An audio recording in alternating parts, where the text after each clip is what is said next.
Script Discussions, Season 2, Episode 1. Yeah, we're getting things done. Things are happening. Things are moving. I'd real quick like to address a question that Philip Menzies brought up in the forums. He was basically asking, well, if Sauron is going to be basically controlling the Orc project, why did we need to even have the Elves awake before the battle? And here is the point.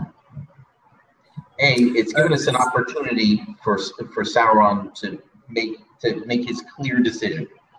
All right, this is his moment where he has to make a decision. He makes it. 2, A is the first one. 2 is the second one. All right, that's how that works. As well. Yes. And D. Yeah. Secondly, the Melkor starts the project. It is his brainchild. Yeah. Okay. Sauron is an actor. Mm-hmm. He's the one who actually does the work while Melkor is locked up. But the kidnapping of the elves has already begun, and the orcification process has already begun. Whatever it is already begun by the time that we're here. This is not starting here. This has already been going on. We don't see the first kidnapping by the Dark Rider, and I think the kidnapping should continue after Orome leaves. Frankly. I agree. But so after the ambassadors leave, I think Sauron's probably not leaving his house during the War of the Powers. Yeah, probably. Just say, he's as far under a rock as he can possibly. Yes. Let's wait for this storm to blow over. My original idea for the whole Dark Rider thing was the stealing of Fëa from the Sleeping Elves back when this was still a possibility before it was kind of vetoed completely. Right. And that sort of while he was there, the still Sleeping Elves, had bad dreams. They had nightmares essentially. That's what Bob Wayne in Zimbabwe, Korea says. I wonder if the elves start the original buddy system. Bob Wayne in Zimbabwe weren't real people. They were the object lesson that the parents gave to their kids to illustrate the buddy system. Zimbabwe, that is the worst thing I've ever heard. All right. So anyway, Adam Varno asks, "What are our plot points and midpoint for the episode when the act breaks?" That's a great question. Okay, so what I'm thinking here is that the midpoint of the episode is going to be the battle. Yeah, for sure. Okay. Our plot points are, well, obviously we have the opening of the frame, right? Right. But the plot points for the main body of the episode are going to be, we're going to get a situation where I would like to actually illustrate the kidnapping of a group of elves, and despite the fact that the host were worried it was going to be hokey, I would like it to be Celeborn that witnesses this, because I want him to be able to speak to the existence of this darkness very specifically. I know what you're going to say, that you feel like he shouldn't be there. No. Well, for me, I don't think it's necessary for you to have firsthand experience with it because it is a primal type of fear, right? It's sort of a cultural shared, shared experience. No, not shared experience. What's that dang? There's a word illusion? For cultural memory, I guess, where kids in Scandinavia grow up with stories of Baba Yaga, right? In America, it's the boogeyman. Everybody has their own little cultural spin on, the kidnapper archetype who steals children in the night and all of that stuff. In Mexico, it's El Cucuy, right? And for the elves, it's the hunter. So right, and so except the hunter's actually real.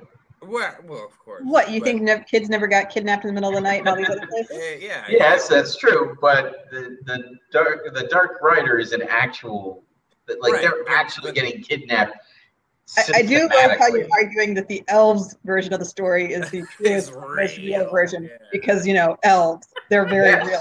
Yes, they're incredibly real. And this totally happened. Okay. No, my complaint is maybe We're not operating from the premise that it totally happened. That's true. Obviously, I was not a fan of having Celeborn be at Quavian, and yes, I know. Professor Olsen addressed that yesterday. So he's there. I get it. I don't love it, but it doesn't. Whatever. It's his call. He's there. Out of my world. Like I'm fine. Well, also it does simplify things. Right. The reason, well, it doesn't really, but that's okay. The reason I jumped on you was not.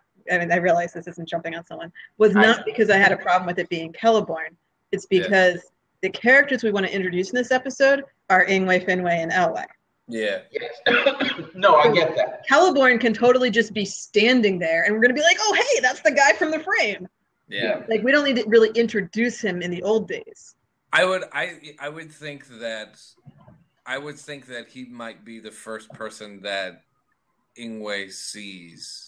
Or Elwë, or whoever it happens to be. Well, I think it was Elwë, right? They decided they wanted Elwë. They suggested Elwë as the elf who was out with the hunting group. Like, the thing that I like about that is that he seems like he might be the one of the guys who wants to go the most. He's like, it's not safe here. We need to get out of here and go to a place that is safe. And then have his experience with Malian kind of change his whole perspective, where he's like, well, I mean, it's not really safe, but we can probably do something about that. It makes his character immediately more complex if he wants to leave and then ends up staying. Right. So, Adnan Varno says, can Elf Redshirt #1 be Imin or Ingwe's father? This would give him direct impetus for his and the Vanya's the later position. Yeah. I get that. I don't know that we necessarily need to name anybody. I'm going to make a suggestion here. Celeborn's our narrator.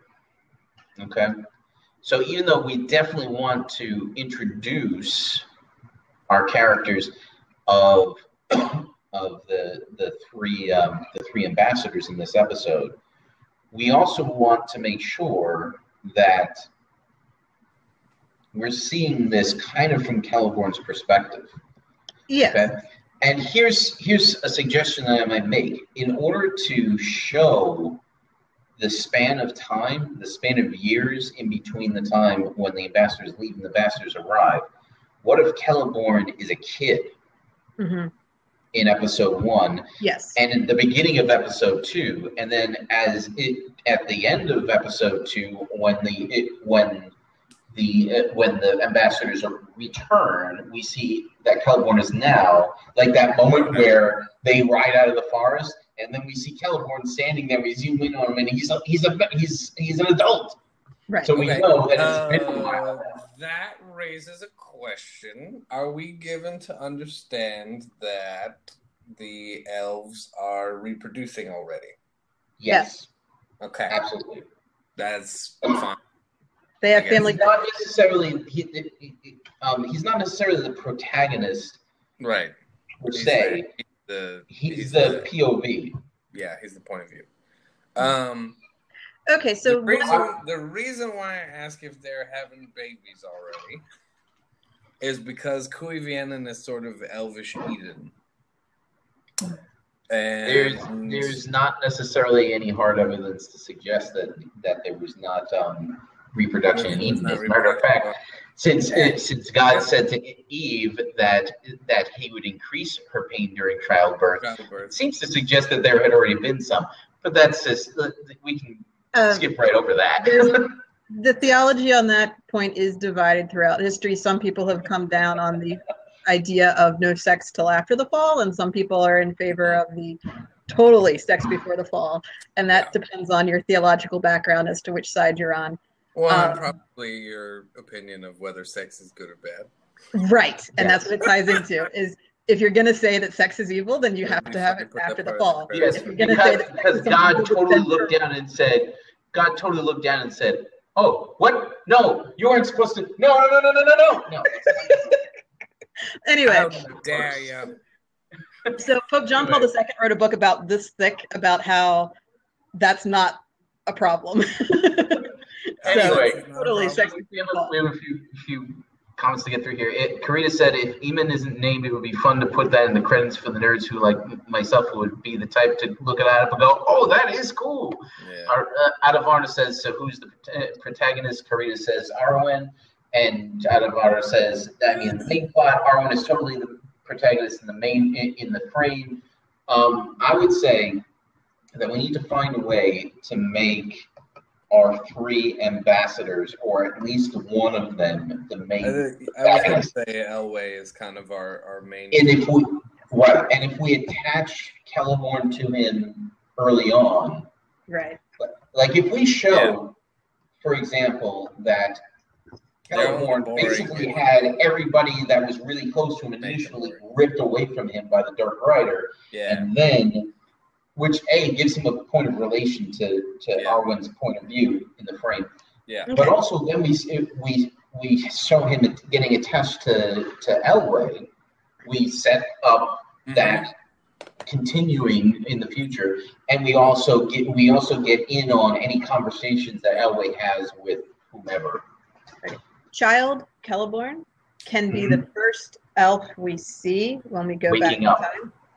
I would like that, but I realize that certain somebodies have reminded me that elves don't really sleep with their eyes closed, so you know. Yep. Listening to that part of the episode, I was like, "What are you guys doing?" Like, I've forgotten. Works. I didn't forget. I just was like, awakening. We have to do people waking up. I just read that book, Karina. It is hilarious. All of my friends are dead. That is the most hilarious thing ever.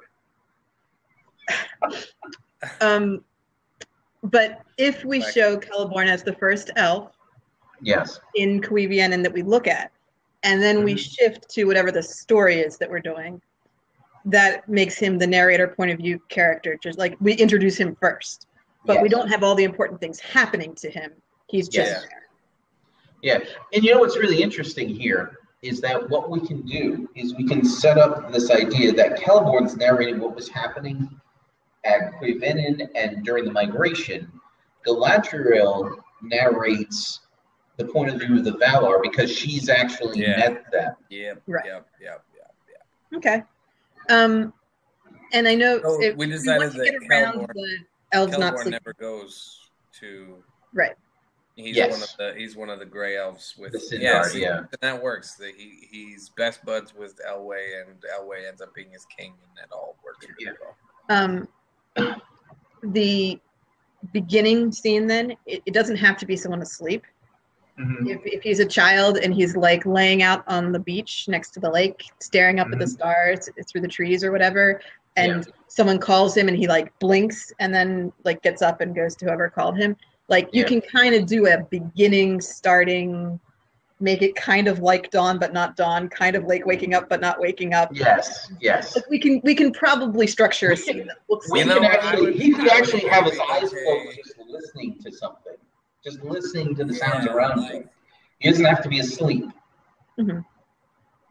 So we can hear like a stream trickling with the water, and we can see the stars. For that moment, I would go real heavy on the sound design and just kind of have him like vaguely responding, and then somebody like says his name or something happens, or actually there's a commotion. The commotion when Elway gets back. And his eyes kind of that kind of breaks the sound design completely, where it's all like super quiet, and all you can hear is the commotion of him tramping through the wood or whatever it happens to be, and he hops up and runs over to see what exactly is going on. There is a film that opens with somebody flopping down on the grass and looking up at the sky. Amazing Grace. It's about the end of the slavery. The Wilberforce. The Wilberforce story. The very first scene, he's like out in his garden or something, and he flops down the grass, looks at the sky, and says, "We have to stop meeting this way." And he's talking to God. Like it's a very odd choice, but it works in a particular scene. Karina says, so the protagonists are these guys who are important, but haven't gotten a bunch of lines yet. That is rough to write, but I believe in us. Adam Barr says, making Elway the protagonist makes sense. We just have to have lots of bad things happening to him that Kelborn sees. We can definitely do that, except when Elway's off in Balmore, seeing how awesome it is. We don't have to stick to the narrative perspective too much. I mean, Elway had hundreds of years to talk to these guys about their experience afterwards. Right. So also, we kind of, in episode 2, we kind of switched to Galadriel as our main narrator anyway. So right, but she wasn't born for any of that. So, I mean, like, but these don't have to be eyewitness accounts. Yes, I agree. There can be some history here. Yeah. Okay. So what I would suggest is they are, especially, I think we should not be trying to present them as being related as, chronological eyewitness accounts, right? Like, right. We're trying to avoid that. We should not be given to understand that what we are seeing on the screen with regards to, the Silmarillion events is exactly what is being related to the person who is listening to whoever we cut from. Mm-hmm. I do have a question about that for this season. I mean, last season it was really obvious. We had a kid going to lessons and have stories telling the lesson. This is a case where the person that you're talking to presumably is familiar with the basic story. The problem that I have with doing it in a way that suggests that what we are seeing on the screen is exactly what the person who is talking is saying is that it doesn't give us a lot of space to throw in other stuff when it suits our purpose narratively. I agree. I don't think that's Sauron and Gothmog ever. I don't think that's our premise here. I think that, which is one of the reasons why I'm against the idea of flipping back and forth from the frame narrative to the main story. Especially like in the last season, it was kind of okay. You could kind of get away with it because there was a one-to-one relationship between what we were seeing on screen and what was being said. In this case, that's not necessarily the case. Right. They're actually just kind of vaguely talking about what's going on. Right. But we're actually seeing the specifics. This is not Celeborn saying, let me tell you about this time when these things happened. This is Celeborn saying, well, remember, we should think about the meaning of the shadow and let's have a philosophical discussion amongst ourselves. And then, which we don't actually hear. We just actually see what happened to him when he was a kid. I mean, he kind of segues into it and then we start seeing things. What I would suggest is like I still really want to have, whether it's done in flashback or whatever, I still really want to have a scene where Melkor is standing over the elves, and you can't get that. There is no eyewitness account to that, right? So that has to be just something that we show. The way I see it is somebody's voicing over, talking about just sort of evil in general, and that's the visual that's associated with that. If you're going to have the line, the shadow has always been there. Yeah. Showing Melkor standing over in the dungeons of Angband or by the lake, I mean, however you want to do it, it would kind of establish the always. Be perfect, right? And, there should be like no sound there. It's just the voiceover. And we don't get any sound from the actual scene that they record. But like I can't. I don't know. It's a really, really, really, really powerful summation of, especially depending on how the actor chooses to act, how chooses to communicate. What Melkor is feeling in those moments. It's just too good. Like, it's way too good to pass up that opportunity. And Karina says that in Tolkien's storytelling plus out script will be so entrancing, so riveting and breathtaking that people probably won't ask themselves, how did Celeborn know that thing about Gothmog? Yeah, like we can't. if that's a great example. Like we can't So, basically show any of the you have fun a stuff chance- between Gothmog and if we were to make it all just like we only see what the story that they're telling. We have No, we don't do perspective for that, right? And we're not Right. skipping on that stuff. So If you do want the scene with Melkor standing over the elves, we can do it in flashback towards the end of this season when he's in Valinor among the elves. We can. I think that's actually a good idea. I think that particular image has potential to pop up a lot. Right. I mean, if anything, Muriel is laying there practically dead. Oh, yeah. Oh, and man. We want to establish Melkor as an enemy of Feanor. So to have him just kind of wander through the garden and stand over his completely vulnerable mother is kind of a powerful image. Dang, that would be cool. God. Okay. See? Awesome. All right. Let's try to move forward a little bit. All right, so I can do this all night. Yeah, no, I'm happy. It sounds like I thought I was gonna have to put up a fight to get that in there, and it seems like we're on track for it. So. Okay, so we have Celeborn wake up, whatever. However that scene looks. Yeah, we'll think about it. I mean, Well, no, I think we're on the right track with that. I think we kind of I agree. that in a way that makes sense. Yeah. Do we have him interact with Elway right away? Because I'd like Elway and maybe Finway with him show up when Celeborn is alone in the forest after like his family, like Elmo gets taken from him. One angle that was never spoken. One angle that I'm seeing is we could have, our idyllic sort of overhead view of Celeborn just kind of chilling on the grass or whatever it is. Maybe he's close to the tree line, like he's not right up against the shore necessarily. Maybe he's kind of far away from the shoreline, and just. Sort of meditating, he's gotten away from everybody because he just likes to listen to the sound of the world, right?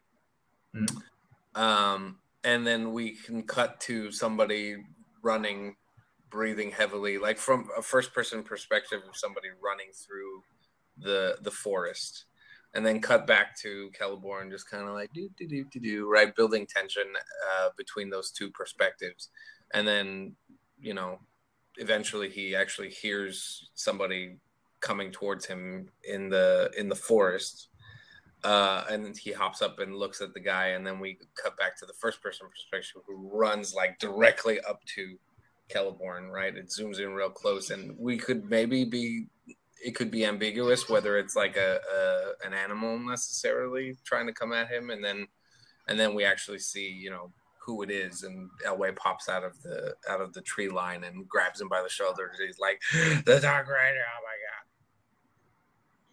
Exactly in that fashion. That would be one way to do it. Okay. So what you're suggesting is that Elway is running in terror from the Dark Rider. And Celeborn is the guy that he bumps into first. I thought the thinking was that it was Ingwe who was saying we need to get out of here. We need to leave here. It's not safe, and that it was Elway who is the explorer. He goes for the adventure. He goes for the new places and things. Yeah. But the idea was that it was Elway was going to be the only survivor of an attack. Because there's a few things. What I'm suggesting is that we make that Celeborn instead. That Celeborn is the only survivor of an attack. We don't. Celeborn can't be important yet. He's nobody. Yeah. He's nobody right now. But there's a few things that can happen. We have multiple attacks. Obviously, there's been multiple elves. This is just. stolen. I mean, everybody knows who the Dark Rider is. The smallest group is the Vanyar, and they possibly are the ones who have decided to remove themselves to the island to be safer. Yes. So it's quite possible that multiple Vanyar are missing before we pick the curtain up. Yep. Yeah. And it might even be worthwhile to have like most of the Avari kind of be doubting Thomases. Maybe none of them have been taken yet.